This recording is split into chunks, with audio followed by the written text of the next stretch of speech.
सवा साल तक चली इजराइल हमास की जंग को रोकने वाला गाजा युद्ध विराम का पहला राउंड शनिवार को खत्म हो गया। दूसरे राउंड को लेकर अभी तक दोनों पक्षों में कोई सहमति नहीं बनी है, लेकिन इसी बीच इस्लाम धर्म का पवित्र रमजान का महीना शुरू हो गया है। तो सवाल ये था कि इस पाक रमजान के महीने में क्या होगा। ऐसे में टेंशन ये थी कि एक तो गाजा की मुस्लिम आबादी के पास अपना घर बचा नहीं है, फिर भी इस महीने में अगर इजराइल हमला करता है तो वो इस पवित्र महीने को कैसे मनाएंगे। सीज फायर का दूसरा राउंड शुरू न होने के चलते अब गाजा में क्या फिर से गोलियां बरसेंगी?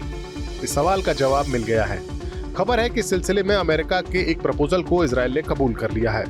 दरअसल इजराइल ने रमजान और पसोवर की छुट्टियों को ध्यान में रखते हुए एक टेम्परेरी सीज फायर का ऐलान किया है। अमेरिका के इस प्रपोजल को स्वीकार करते हुए इजराइल के पीएम के ऑफिस की ओर से शनिवार और रविवार की दरमियानी रात को एक बयान जारी किया गया और कहा गया कि इजराइल ने मुस्लिम पवित्र महीने रमजान और यहूदी पासोवर की छुट्टी के दौरान गाजा पट्टी में एक टेम्परेरी सीज फायर के अमेरिकी प्रस्ताव को कबूल कर लिया है। पवित्र महीना रमजान शनिवार को शुरू हुआ, जो मार्च के अंत तक चलेगा, जबकि यहूदी पासोवर सप्ताह 12 से 20 अप्रैल तक मनाया जाएगा। मिडिल ईस्ट में अमेरिका के स्पेशल एनवॉय स्टीव विटकॉफ के प्रस्ताव के मुताबिक युद्ध विराम के दूसरे राउंड के तहत पहले दिन हमास गाजा में बंधक बनाए गए 59 जीवित और मृत इजरायली बंधकों में से आधों के शव रिहा करेगा। चीन की समाचार एजेंसी शिन्हुआ की रिपोर्ट के मुताबिक अगर स्थायी युद्ध विराम पर सहमति बनती है तो इस रूपरेखा की अवधि के अंत में बाकी बंदियों को रिहा किया जाएगा।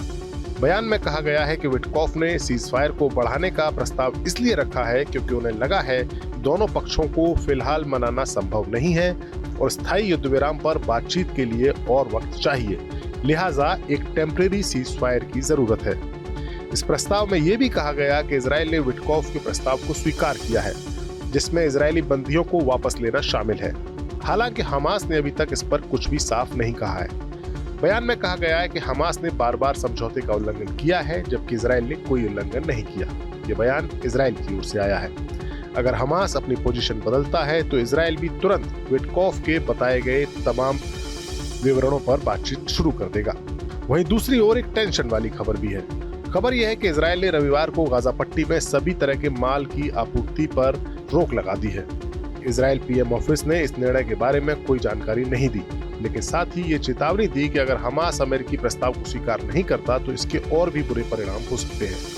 ये फैसला गाजा में मानवीय संकट को और बढ़ा सकता है। गाजा पट्टी पर लगातार हमलों के चलते पहले ही हालात बहुत गंभीर है। इजराइल और हमास के बीच जंग के दौरान हजारों लोगों की जान चली गई और लाखों लोग प्रभावित हुए। गाजा पट्टी में इस समय मानवीय संकट गहरा चुका है और इस इलाके में आपूर्ति की कमी के कारण लोगों का जीवन काफी ज्यादा प्रभावित हुआ है। इंटरनेशनल कम्युनिटी इस संकट का हल निकालने के लिए कई प्रयास कर चुकी है, लेकिन फिलहाल कोई ठोस समाधान नजर नहीं आ रहा। Bureau report, news nation digital. News nation अब व्हाट्सएप पर खबरों की ताजा अपडेट के लिए न्यूज नेशन के इस QR कोड को स्कैन करें।